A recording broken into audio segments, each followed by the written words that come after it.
hear right-wing crazy people. And before I continue here, runs on for a little bit, and technically the show's about to end, but I'm going to keep going, so this may be a three-parter. This will be the third part. But anyway, for what it's worth, you're listening to WRFU LP Urbana, 104.5 FM, and I'm continuing to talk. Okay, so, and as Jesus himself pointed out, money tends to shut down moral inquiry. It's all about money, Thornberry argues. All these people were told, don't say anything about Trump or we're going to stop giving to your thing. All of the money that is behind these evangelical institutions is being given by Trump supporters. Not everyone capitulated.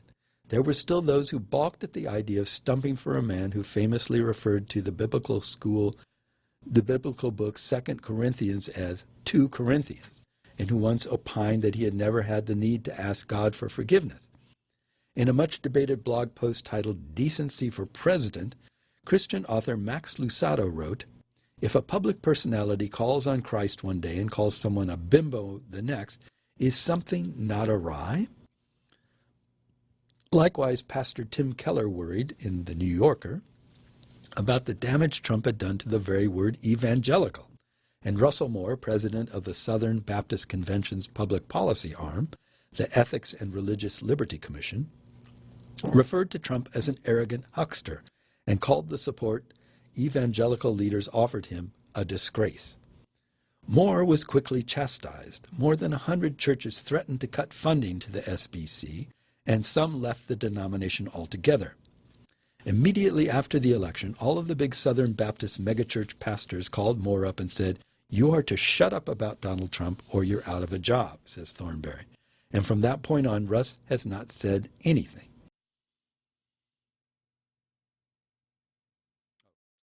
I lost my place. His wings were clipped. Occasionally he'll pop his head up above the parapet like he did when he talked about the crisis at the border. And what happened? Jerry Falwell Jr., perhaps not incidentally, accused of hiring Michael Cohen to help him deal with some compromising personal photos, condemned Moore, saying the pastor was part of an SBC deep state regime. Thornberry knows Moore and watched it all transpire. There's now this mob, he says with a sigh. If you criticize Trump, they will come after you. Unlearning one's religion is not a task that is easily accomplished.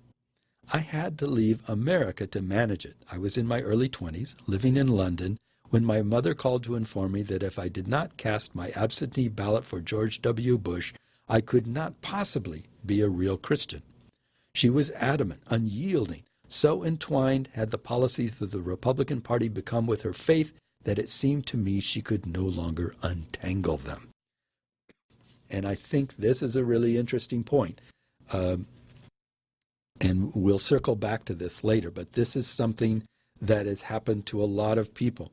And this is where religion comes into play. It's not religion, it is the notion that has been invented that religion is somehow connected to political beliefs, and therefore they are one and the same.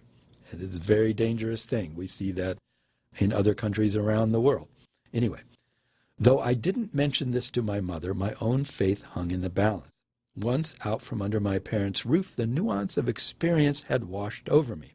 The Bible's complications had ineluctably presented themselves, and I had been left with two choices: deny God or find a new framework for understanding him. In a chilly Victorian-era chapel not far from the tiny room I rented, I stumbled upon a Christianity divorced from the American nationalism I came to believe was poisoning my faith. Here theology was not wrapped up in some idea of theocracy, but was instead expressed with a C.S. Lewis-style appeal to reason, to compassion, to internal rather than political renewal. An Oxford scientist in the pew next to me sometimes, under his breath, spoke in tongues. It weirded me out, but also intrigued me. Here was a fervent embrace of God's mystery by a man who had made understanding physical reality his life's work. I returned to America to discover a rich tradition of progressive Christianity, with thinkers like Rob Bell and Rachel Held Evans grappling with their faith and intense intellectual honesty, and a deep love for the transformative message of Jesus. Held Evans famously said she was voting for Hillary Clinton because she was pro-life, not just pro-birth. These faith leaders helped me see political agenda was suspect at its core. I find the term Christian right highly objectionable because I don't think that there's anything Christian about it, frankly, says religious historian Balmer. What is Christian about what's happening at the border right now? What is Christian about the economic policies since Trump took office? The frustration certain Christians have over the Republican Party's stranglehold on our faith deeply troubles Mayor Pete Buttigieg, who has consistently pushed back on the notion that Republican policies are inherently Christian.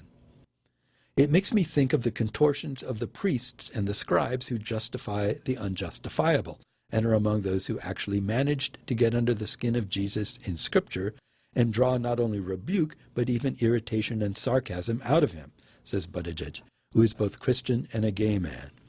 And I see a lot of that in the elaborate inventions of conservatives trying to think of some reason to pretend that what they're doing is consistent with, never mind my faith, but their own.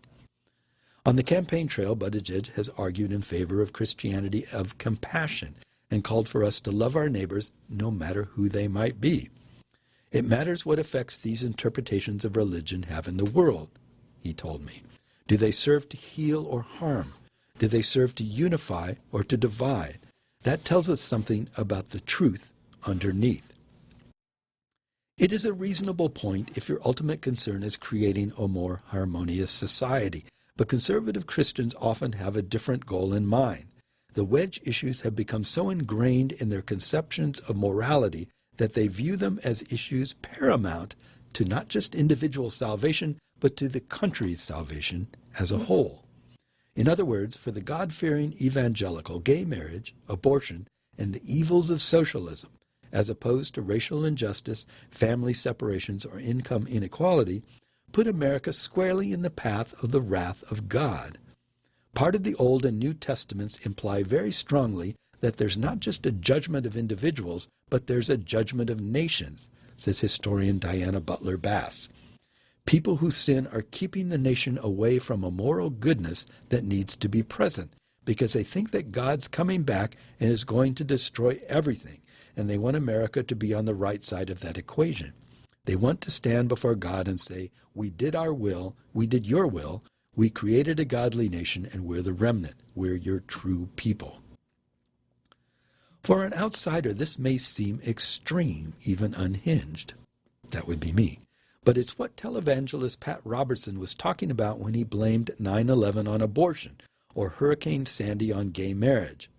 When Christians get all worked up about religious liberty, it's usually because it's some law or cultural practice that impinges on what they think it would mean to be a godly nation, Bass continues. If you have to bake a wedding cake for a gay couple, then what happens in the minds of the people who are living inside of this worldview is that you're contributing to evil. It's way more than a wedding cake. It's participation in sin. In that sense, the victimization certain Christians feel is very real. I believe that Christians are being targeted by the gay and lesbian movement, Franklin Graham tells me. We're not targeting them. I'm not targeting them. Metaxas, the radio host who was at the September 29th meeting, agrees. With Roe v. Wade, he says, and Obergefell, the same-sex marriage case, the real issue was never, should people be allowed to do something they want to do? The issue was, once they have that legal right, are they going to use that to bludgeon people and say, you must approve of what I'm doing? The government has no right to coerce an American citizen to do something that goes against his ideology. Kind of strange. Anyway, I'll keep going. Especially, the argument goes, when America was founded on that ideology and blessed because of it. In his promise to Christians and his overt nationalism, Trump uniquely equated America's salvation with American exceptionalism, asserting that to be great again, America had to come down on the right side of those very wedge issues that the religious right felt would be their reckoning. Even more, he affirmed and evangelized the belief that it is not only acceptable but actually advisable to grant cultural dominance to one particular religious group. The white nationalism of fundamentalism was sleeping there like a latent gene, and it just came roaring back with a vengeance, says Thornberry. In Trump's America, religious liberty is a code for protection of white Western cultural heritage. Circling back around here. By creating a narrative of an evil deep state and casting himself, a powerful white man of immense generational wealth, as a victim in his own right, Trump not only tapped into the religious right's familiar feeling of persecution, but he also cast himself as its savior, a man of flesh who would fight the holy war on its behalf. Quote, there's been a real determined effort by the left to try to separate Trump from his evangelical base by shaming them into, how can you support a guy like this, Jeffress tells me. Nobody's confused. People don't really care about the personality of a warrior. They want him to win the fight. And Trump's coming to that fight with a firebrand feeling, turning the political stage into an ecstatic experience, a conversion moment of sorts, and the average white evangelical into an acolyte, someone who would attend rallies with the fervor of revivals, listening to speeches as if they were sermons, displaying their faithfulness with MAGA hats, send in money as if tithing, and metaphorically bowed down again and again at the altar of Donald Trump, who delivers the nation from its transgressions. It's all about money, one Christian critic of Trump says about the support. All the money behind these evangelicals is from Trump supporters. There's this mob and they'll come after you. There's something about an August evening in Alabama that can feel apocalyptic. The air's so thick it seems time might get caught in it, and the heat lightning flashing in the distance as if presaging some heavenly event. For the past week, the temperature has barely dropped below 100, which might be global warming or might just be Alabama. I'm here, this is the author, to speak with my family about Trump, though I don't relish the prospect. Like so many in America, I watch their conversion to him happen slowly, grow from bemusement to grudging support, then to wholehearted acceptance, and then to fervor. In many ways, I was sensitive to the way they and their thinking were being portrayed in the media, but that's not why I don't want to talk to them about it. I don't want to talk to them about it because I don't want them to fear for my soul. In a journalism career that has spanned 15 years, I have never struggled with an article so much as I have with this one. And it's because I know my beliefs could hurt my family. I know the points I make here might hurt them, not because they care what other people think, but because they care about my salvation. They'll see this article as proof of my blindness to the truth. They'll see my faith as a lack of certainty. And for them, the stakes are too high for that. This is scary stuff. Anyway, not long before my trip to Alabama, my mom sent me a book called The Book of Signs, 31 Undeniable Prophecies of the Apocalypse by Dr. David Jeremiah. If you want to know what the religious right thinks, she'd called to say, read this book. So I started reading. Jeremiah is a pastor of the San Diego megachurch helmed for 25 years by Tim LaHaye, co-author of the Left Behind series, and he is a fervent follower of the end times theology. His predecessor popularized. That's one whole sentence, but I put a pause there. By referencing symbolism in the Bible and shoehorning historical and current events into a narrative, the Book of Signs proves Jesus' imminent return. It's the type of book that mostly appeals to people already primed to believe it, but close to half of Americans do. In fact, 41% of the country and 58% of white evangelicals believe that Jesus definitely or probably will return to earth by 2050. In June 2016, Trump named Jeremiah to his Evangelical Executive Advisory Board. In May 2018, Trump moved the Israeli embassy to Jerusalem, an event that is meant to presage Christ's return. In a dimly lit room with a bottle of wine, my mom, my aunt, and I pulled our chairs close. I explained I'm taping our conversation, that I love and respect them, and that I want to discuss why my Christianity has led me away from Trump and theirs has led them to him. For a while, we just hit the typical talking points. There's some discussion of Trump being a baby Christian, some assertion that the lewd behavior of his past is behind him, that in office he would never actually conduct himself as Bill Clinton had. But when I really double down, my mom and aunt will admit that there are flaws in his character, though not that those flaws should be disqualifying. I don't think he's godly, Alex, my aunt tells me. I just think he stands up for Christians. Trump's a fighter. He's done more for the Christian right than Reagan or Bush. I'm just so thankful we've got somebody that's saying Christians have rights too. But what about the rights and needs of others, I wonder? Do you understand why someone could be called by their faith to vote against a party that separates families? That's a big sounding board, but I don't think that is the issue, says my mom. But it's happening, and I'm not okay with it. My mom shakes her head. No one's okay with it. If that's your heart, then vote your heart, says my aunt. But with the abortion issue and the gay rights issue, Trump's on biblical ground with his views. I appreciate that about him. As Christians, don't you feel like you're under attack in this country? I ask. Oh, I'm sorry. As Christians, do you feel like you're under attack in this country? I ask. Yes, my mom says adamantly. When did you start feeling that way? The day that Obama put the rainbow colors in the White House was a sad day for America, my aunt replies. That was a slap in God's face. Abortion was a slap in his face, and here we've killed 60 million babies since 1973. I believe we're going to be judged. I believe we are being judged. Genesis gives you the description of how God wanted life to go, my mom says. It gives you the scripture. It also says that light was created and then the sun several days later, I point out. My mom frowns.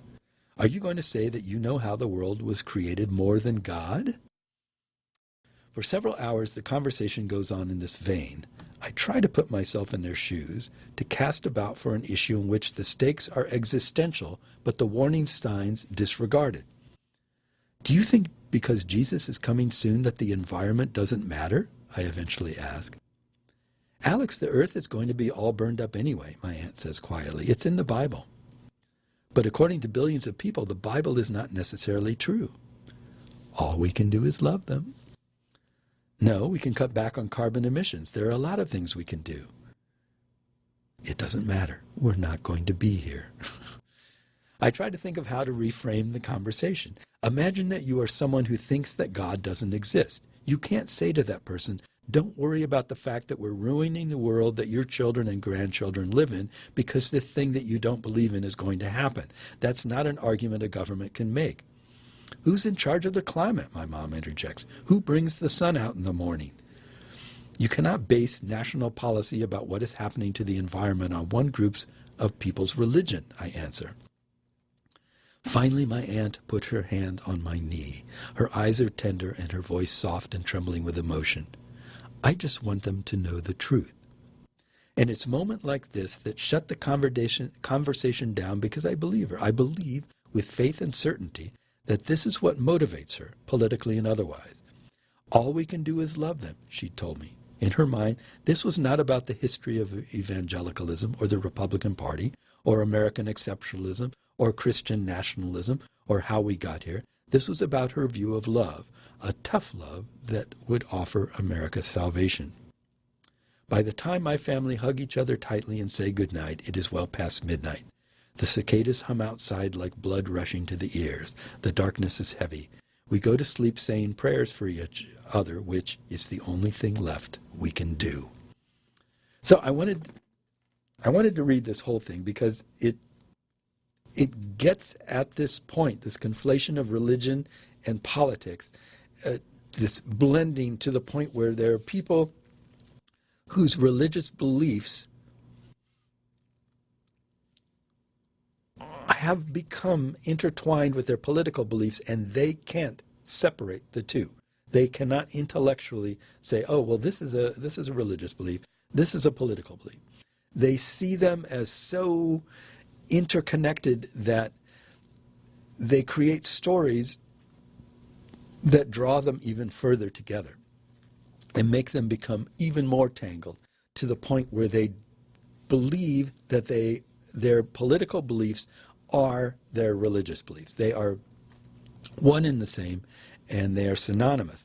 And there's no arguing, as we see from this last conversation, which I tried to do justice to, there's no arguing with someone who believes fervently in the rightness of something that doesn't actually make any sense if you look at it, but to them it does.